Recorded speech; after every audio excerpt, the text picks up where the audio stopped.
आत्मा हे निर्गुण निरंकार, तू करता है जगत का, तू सबका आधार। कण कण में है बस रहा तेरा रूप अपार। तीन काल है सत्य तू, मिथ्या है संसार। घट घट वासी हे प्रभु, अविनाशी करतार। दया से तेरी हूँ सभी, भव सागर से पार। निराकार साकार तू, जग के पालनहार। है बेअंत महिमा तेरी, दाता परम्पार। परम पिता परमात्मा, सब तेरी संतान। भला करो सबका प्रभु, सबका हो कल्याण। भला करो सबका प्रभु, सबका हो कल्याण। प्यार से कहना धन गाजी। जहाँ सभी ने ये भाव संतों के श्रवण किए कि कैसे जीवन में जो एक माया से अगर जुड़ेंगे, एक सुकून अगर वस्तुओं को या परिस्थितियों को बनाएंगे, तो वो बदलाव तो आना ही है। और जो आज सुकून दे रहे हैं, कल वो एक परेशानी का कारण भी बन सकते हैं। तो कैसे एक सुकून को हर समय चाहिए, तो संतों ने यही समझाया कि इस परमात्मा, इस निराकार, इस अविनाशी के साथ जुड़ना है, क्योंकि ये हमेशा से कायम दायम है और रहेगा। इसके साथ कोई बदलाव होगा नहीं। ये बिल्कुल हूबहू जैसा है वैसा ही है, वैसा ही था, वैसा ही रहेगा। तो ये परमात्मा के साथ अगर हम अपना एक पहचान करके पहले फिर इसके साथ प्यार के बंधन में रहेंगे, एक इसको हर समय महसूस करते हुए, एहसास करते हुए रहेंगे, तो फिर ये जीवन वाकई ही कोई भी परिस्थिति का मोहताज नहीं है। फिर तो हर समय ये आनंद, ये सुकून ही जीवन में है, ये शांति, ये कामनेस, ये ब्लिस, हर समय एक यही एहसास। फिर चाहे तन स्वस्थ हो या अस्वस्थ, एक ये सुकून मन का वैसा ही कायम दायम रहेगा।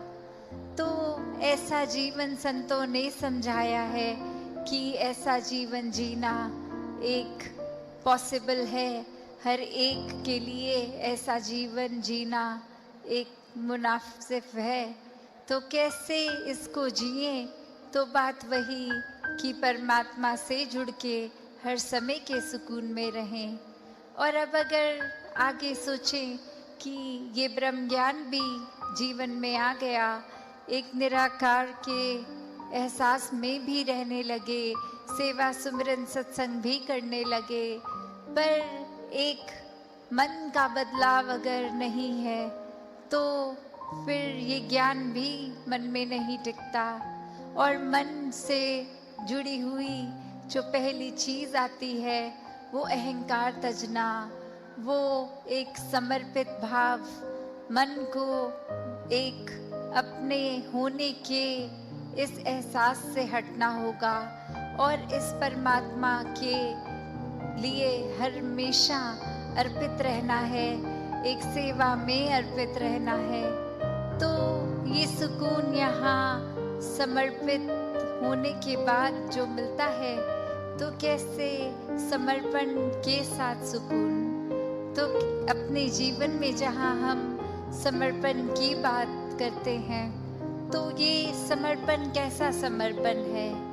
एक समर्पण सिर्फ ये तो नहीं कि कभी अक्सर जीवन में हम देख लेते हैं, हम कह देते हैं कि हमसे कोई सीनियर है, वो कुछ ऑर्डर्स दे रहे हैं और हम करते चले जा रहे हैं। अक्सर किसी ना किसी प्रोफेशन में देखा है, ऑफिसेज में या किसी भी सर्विस में, तो एक सीनियर का ऑर्डर मान लेना या फिर कोई अथॉरिटेटिव पर्सन, कोई टीचर, कोई और इस तरह से जो हम पे कोई बात करते हैं और वो मान लेना, वो अक्सर ये रूप उसका समर्पण का नहीं बन पाता, क्योंकि ये रूप तो वो डर से है कि वो जो कह रहे हैं वो करना ही होगा, वरना नौकरी से निकाल दिए जाएंगे, वरना फिर कोई और इस बात की रेपरकशन हो सकती है। तो एक वो बात मानना, वो हर प्रोफेशन में हो जाता है, पर मन वहाँ समर्पित नहीं होता। वो किसी भय के कारण या किसी और अन्य कारण से समर्पण होता है। तो यहाँ समर्पण होना मतलब एक दिल में प्रेम को रखते हुए प्रेम से समर्पित होना, ये प्यार से अपने आप को खोकर सिर्फ इस परमात्मा का होकर, ये समर्पित भाव मन का अगर इस तरह का समर्पण है तो वो मुबारक समर्पण है। तो कैसे एक अक्सर बात ये होती है कि हमने समर्पण अगर कर दिया, तो ये जो इतने सालों में अक्सर अगर हम सोच के भी देखें कि छोटी उम्र से ही पढ़ते लिखते एक डिग्रियां मिल गई, एक हमें कोई और उपाधि मिल गई, तो ये कमाने के लिए चाहे कितने वर्ष लग गए, पर जब समर्पण की बात आती है, अहंकार को तजने की, अहंकार गंवाने की, तो उसमें उतने ही साल नहीं लगते। ये तो एक पल में ही समर्पण हो जाता है। जैसे ही ये मन समझ लेता है कि ये शरीर मैं नहीं हूँ, ये आत्मा का असली रूप परमात्मा है, और शरीर ने तो अपनी यात्रा कुछ सालों में करके इसका एक विनाश हो जाना है, तो कैसे ये समर्पित जीवन जिया जाए जब तक जीवन है।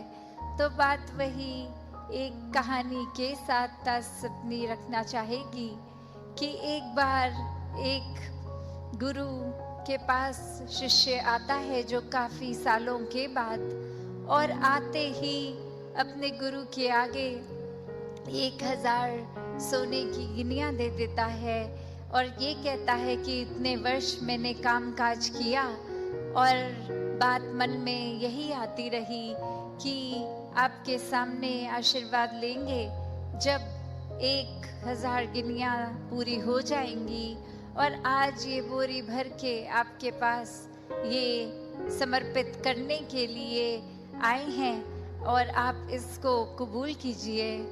वहीं वो गुरु वो लेकर सामान अपने शिष्य से कहता है कि ठीक है, तुमने ये दी, मैंने स्वीकार करी, और अब ये जो सामने नदी बह रही है, सारी की सारी ये गिनियां उस पानी में बहा दो।